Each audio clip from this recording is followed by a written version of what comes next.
दोस्तों कल सीजेपी के प्रोटेस्ट में एक खास बात ये देखने को मिली कि इसमें भारतीय जनता पार्टी और आरएसएस के गुंडे शामिल थे जो छात्रों पर प्रहार कर रहे थे, जो पत्थरबाजी कर रहे थे। और कुछ प्रत्यक्षदर्शियों ने ये भी बताया कि ये लोग खुद ही गाड़ियां तोड़ रहे थे और उपद्रवी काम कर रहे थे।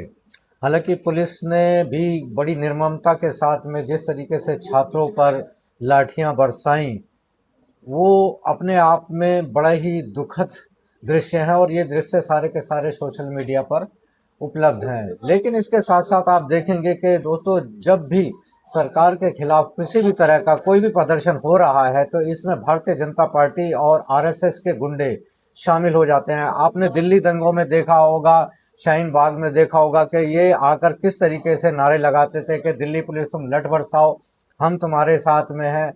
फिर आपने किसान आंदोलन में भी यही देखा होगा कि किस तरीके से ये पुलिस को उकसाते थे और कहते थे कि तुम लठ बरसाओ, हम तुम्हारे साथ में हैं। और कल देश में जब छात्र किसी भी तरह की पॉलिटिकल या किसी भी तरह की कोई ऐसी डिमांड नहीं कर रहे थे जो कोई राजनीतिक हो या इनका कोई अहित होता हो या सरकार का कोई नुकसान होता हो, बल्कि उनकी ये डिमांड सिस्टम में एक सुधार की, शिक्षा सिस्टम में एक सुधार की एक पहल हो सकती है और जिसकी वजह से देश का भविष्य भी सुधर सकता है। लेकिन बावजूद इसके पुलिस ने जिस तरीके से छात्रों का दमन किया, जिस तरीके से लाठियां बरसाई, किस तरीके से छात्रों पर अत्याचार किया, और उसके जो कुछ कुछ दृश्य आप अपने घर में देख भी नहीं पाएंगे कि किस तरीके से छात्रों पर ये लाठियां बरसाई गई।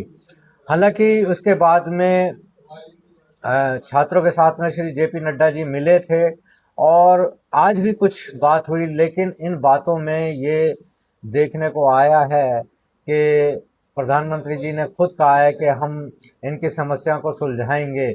और ये भी बात आई है कि धर्मेंद्र प्रधान का इस्तीफा एक पॉलिटिकल डिमांड है। कमाल की बात है कि अगर सिस्टम में सुधार की बात हो और अगर कोई व्यक्ति किसी काम को नहीं कर पा रहा है, वो अपने कर्तव्य का सही ढंग से निर्वहन नहीं कर पा रहा है, तो उसको हटाकर किसी दूसरे ऐसे काबिल व्यक्ति को ले आया जाए तो क्या प्रॉब्लम हो सकती है? इसमें क्या समस्या है? इसमें कोई समस्या नहीं हो सकती। लेकिन बावजूद इसके ये जो सरकार है बहुत ही अहंकारी तरीके से काम कर रही है और शायद इसलिए काम कर रही है क्योंकि ये जानते हैं कि इन्हें, यानी भारत के लोगों से हमें कुछ नहीं लेना देना, हमें वोट भी नहीं लेने देने। भारत के लोग वोट कहीं भी डालकर आए, इनको ज्ञानेश गुप्ता, राजीव कुमार वोट इन्हीं की झोली में डाल देता है। तो शायद यही एक वजह हो सकती है कि इन्हें वोट भी नहीं चाहिए, क्योंकि वोट ये अपने आप ले लेते हैं। और इस वजह से ये जो छात्रों की या देश के लोगों की किसी भी मांग को ना तो सुनना चाहते हैं, ना समझना चाहते हैं, ना पूरा करना चाहते हैं। और आज केजरीवाल ने यही कारण रहा कि केजरीवाल ने खुद कह दिया एक प्रेस कॉन्फ्रेंस में कि मोदी खुद एक एंटी नेशनल है, मोदी खुद एक आतंकवादी हैं। तो ये इस तरह के जो बयान और इस तरह की जो घटनाएं हो रही हैं ये बहुत ही दुखद हैं, देश के भविष्य के लिए बहुत दुखद हैं। मैं ये समझता हूँ कि सरकार को जल्दी से जल्दी कुछ ना कुछ कार्रवाई करके और तुरंत इस मसले को निपटाना चाहिए।